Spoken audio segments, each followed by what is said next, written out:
Now, a more contentious issue when it comes to the games industry is not anything to do with scandals or microtransactions or anything to that effect. It's more to do with our backlogs. Now, every single one of us has one of them, regardless if you want to admit it or not.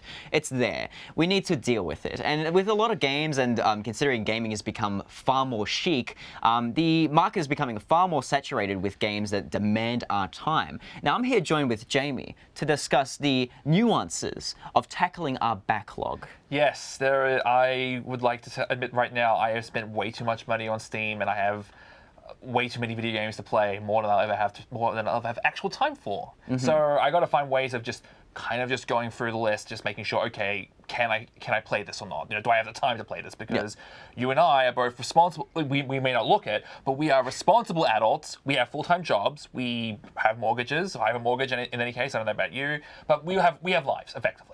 So we've got to actually, it's just knowing how to manage that time is crucial. But as we all know, as you've mentioned, or like you've watched this show for God knows how long, we love ourselves some video games. So being an adult and being able to organize this efficiently is pretty much paramount to being able to play as much as you want. Now, the top advice I'd like to give anyone when it comes to tackling their backlog is keeping things simple. Silly.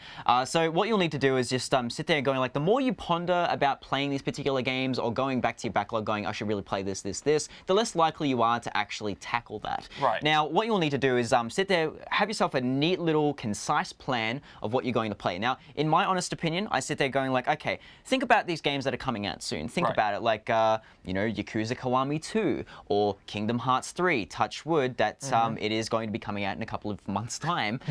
Tetsuya Nomura, please do not jinx me. So when it comes to these kinds of games, you want to sit there going like, okay, so what games have I played? I've played Kingdom Hearts 1, I've finished it, I've played Proud Mode, I'm a loser. I haven't played Kingdom Hearts 2 yet. I haven't played, 358 times 2 by the root power of 8. It's okay, you're close, you got it. I got it. I know, I'm good, I'm too good.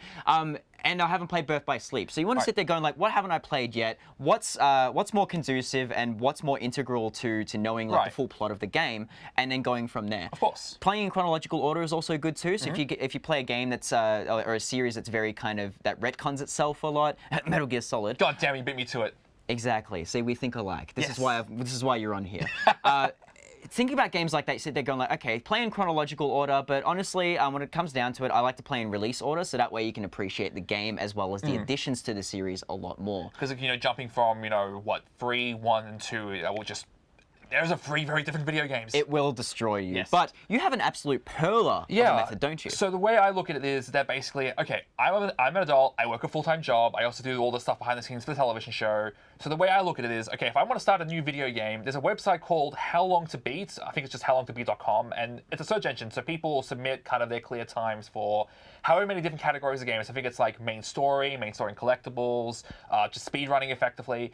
And kind of what I do is just if I want to play something, so if I'm playing, say, Trails of Cold Steel, which I am, it's good, How Long to Beat, I think, has it for like 60 hours. So it's like, okay, I know that I am just going to, okay, I need to dedicate time to that because 60 hours is not something I just freely have. So I got to make sure that, do I just, kind of, how do I block it out? That sort of thing. And also it helps you kind of jam up like a lot of the JRPGs, because you don't want to sit there going back to back going like, I'm going to spend 60 hours on a JRPG and then next I'm going to play this guy, which is another 100 something hours. So being able to sit that and splice it up with games that might take a lot less time, like Call of Duty, like its campaign, for example, probably will help break that monotony. Now, another suggestion I have, which is really, really good, and it depends on how well you are in front of a camera, is streaming. Now, streaming is a really good way to keep that schedule intact. If you want to sit there going like, I want to sit there and just keep pummeling out a game, have a schedule for 2-3 times a week, or even at least once a week.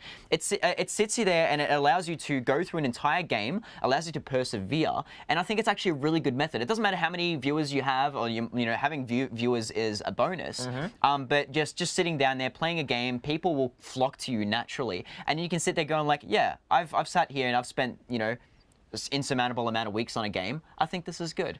I think that's a really good method. Sounds like you have experience in that. Maybe, but the fact is that these hopefully with these particular methods in play, again, remember, keep it simple, because the more you talk about it, the more you sit there going like, I'm gonna play this game, the less likely you are. But I think with these methods in tow, I think you'll have a fairly good chance at tackling that backlog.